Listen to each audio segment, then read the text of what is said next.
John Ackoff, the author of Finish, Give Yourself the Gift of Done, is known for his honest and practical approach to personal growth.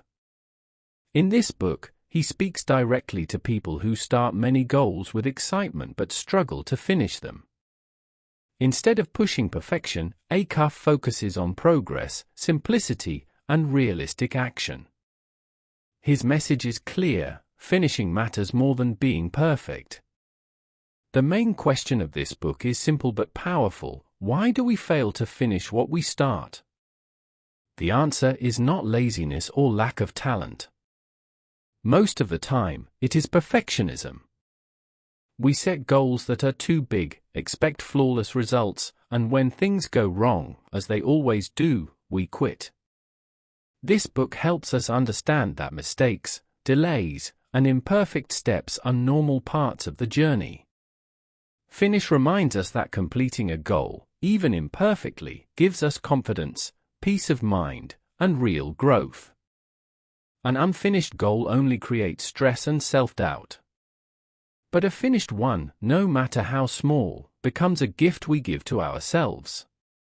If you're enjoying this audiobook so far, don't forget to subscribe for more inspiring audiobooks that help you grow, stay motivated, and actually finish what you start. Chapter 1: Perfection is the First Enemy. Perfection often feels like a good thing. It sounds responsible, ambitious, and smart. But in reality, perfection can quietly stop us before we even begin. When we believe everything must be done perfectly, we put heavy pressure on ourselves. This pressure creates fear, fear of making mistakes, fear of being judged, and fear of failing. As a result, we delay, hesitate, or quit early, even when the goal truly matters to us. Many people do not quit because they are lazy or unmotivated. They quit because their standards are too high from the start. They expect flawless results, unlimited energy, and constant focus. When real life interrupts, through stress, mistakes, or slow progress, they feel disappointed in themselves. This disappointment often turns into self-criticism, and slowly, motivation fades away. Perfectionism also tricks us into believing that progress only counts if it is impressive. Small steps feel unimportant, so we ignore them. But big achievements are always built from small, imperfect actions repeated over time. When we wait for the perfect moment, the perfect plan, or the perfect version of ourselves, we waste valuable time and energy that could have been used to move forward. The truth is simple: progress matters more than perfection. Done is better than perfect. An unfinished dream helps no one, but an imperfectly finished goal can change your life. When you allow yourself to be imperfect, you give yourself permission to learn, adjust, and grow along the way. Mistakes are no longer signs of failure, they become part of the process. A powerful solution is to celebrate small wins. Finishing a tiny task, making a little progress, or simply showing up on a hard day all deserve recognition. These moments build confidence and momentum. They remind you that you are capable, even when things are not perfect. In the end, letting go of perfection is not about lowering your standards, it is about choosing progress over fear. When you accept imperfect action, you free yourself to continue. And when you continue, you move closer to finishing. That is where real success lies, not in perfection, but in completion. Chapter 2: Realistic Plans, Not Perfect Ones. Many goals fail not because we are weak, but because we make them too big. We imagine huge changes and expect fast results. At the beginning, this feels exciting. But soon, the size of the goal becomes heavy, and motivation fades. When a goal feels impossible, the mind looks for escape, not action. Unrealistic goals often come from good intentions. We want to change our lives, prove something to ourselves, or make up for lost time. So we plan too much, too fast. We forget that progress is built step by step, not in one giant leap. Big goals without simple steps create pressure instead of clarity. This is why simplifying goals is so powerful. When you break a big goal into small, clear actions, the fear disappears. The brain feels safe starting something small. 1 page instead of a whole book. 10 minutes instead of 2 hours. Small actions invite consistency. Realistic planning also means respecting your real life. You have work, family, energy limits, and bad days. A good plan fits into your life as it is, not as you wish it were. When a plan matches your reality, you are more likely to return to it again and again. John Ackoff shares examples of people who succeeded only after lowering the bar. Writers who stopped trying to write perfect chapters and focused on messy drafts. Runners who stopped aiming for long distances and simply showed up. When the goal became smaller, finishing became possible. In the end, realistic plans are not about thinking small. They are about thinking smart. A simple plan done consistently will always beat a perfect plan that never starts. When you choose progress over perfection, you give yourself permission to move forward, and that is how real change begins.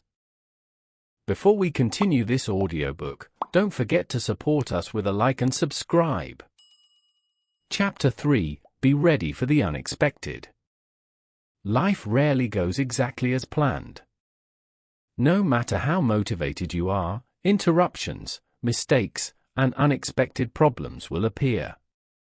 This chapter reminds us that failure and disruption are not signs that you are doing something wrong.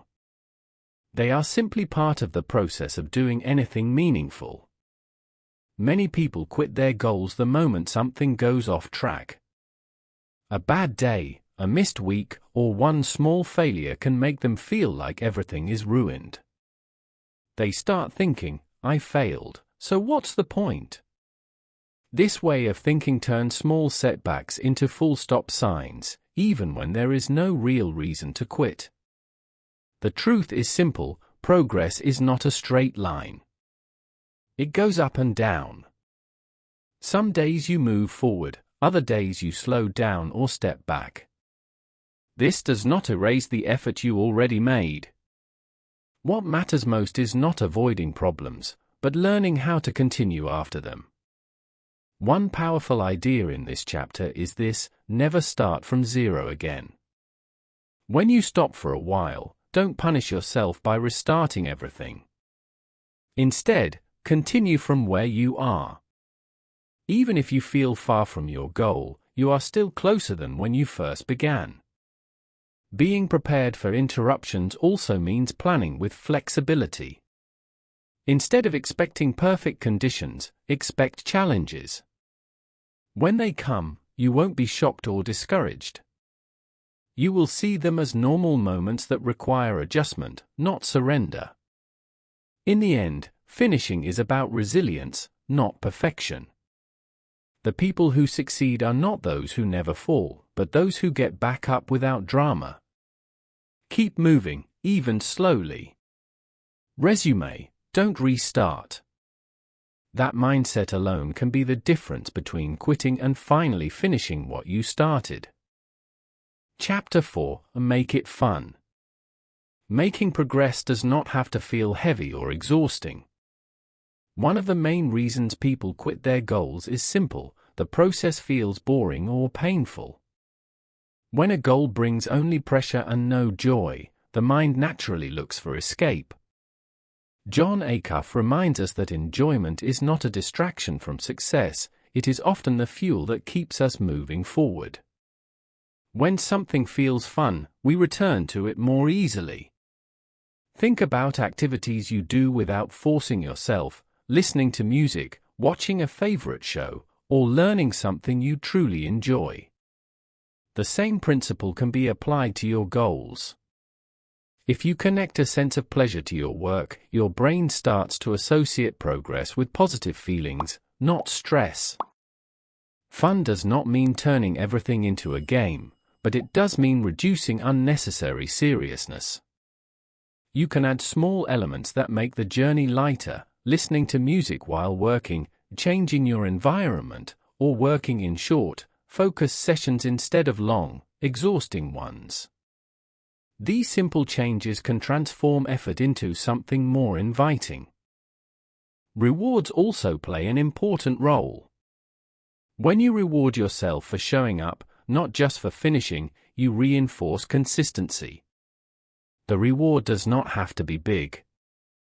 It can be a short break, a walk, a favorite drink, or a moment of rest. What matters is teaching your mind that effort leads to something pleasant. Your environment matters just as much as motivation. A supportive environment makes good choices easier.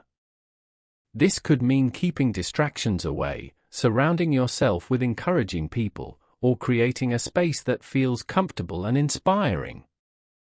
When your surroundings work with you instead of against you, staying consistent becomes less of a struggle. In the end, finishing goals is not only about discipline, but about design. When you design your goals to include enjoyment, rewards, and support, you reduce resistance. Progress feels lighter, not heavier. And when the journey feels good, you are far more likely to stay, continue, and finally finish what you started. Chapter 5: Repetition is more important than energy. Many people wait for motivation to appear before they act. They believe they need a strong feeling of excitement to start or continue. But motivation is unreliable, it comes and goes. What truly moves you forward is repetition. When you repeat small actions regularly, progress happens even on days when your energy is low. Energy is temporary, but systems last. If you only work when you feel inspired, you will stop often. Life gets busy, moods change, and problems appear. Repetition means you act anyway, even if the action is small. A few minutes of work done every day is more powerful than one long session done once in a while. Simple consistency always wins over intense effort. Doing a little each day builds trust in yourself. You start to see that you are someone who shows up. This identity is important because once you see yourself as a finisher, finishing becomes easier and more natural. Repetition also reduces fear and resistance. The more often you do something, the less scary it feels. What once seemed hard becomes familiar. You stop overthinking and start acting. Progress becomes part of your routine, not a special event that requires perfect conditions. To build repetition, lower the bar. Make the task so small that you cannot fail. Write one sentence, work for 5 minutes, take one step. These small actions remove pressure and make it easier to start again tomorrow. Over time, small steps turn into big results. In the end, finishing is not about having endless energy or motivation. It is about showing up again and again. When repetition becomes your habit, progress follows naturally. This is how you build the habit of finishing, and this habit is one of the greatest gifts you can give yourself. As we reach the end of this audiobook, one clear message stands out: finishing matters more than perfection. You learn that perfection slows you down, unrealistic plans drain your energy, and unexpected obstacles are part of every journey. Real progress comes from accepting imperfection, planning simply, and continuing even when things do not go as expected. You also discovered that consistency beats motivation. Waiting for the perfect mood or a burst of energy often leads to delay. Instead, small repeated actions, realistic goals, and systems you can rely on will carry you forward. Making your goals enjoyable and forgiving yourself for mistakes helps you stay on the path. Now comes the most important step: action. Choose one simple goal today. Not a big dream, not a perfect plan, just one clear, doable task. Start it, continue it, and most importantly, finish it. Even a small finish builds confidence and momentum. Remember the heart of this book's message: finishing is a gift you give yourself. It brings clarity, peace, and pride. You do not need to be perfect to succeed, you only need to keep going until you are done.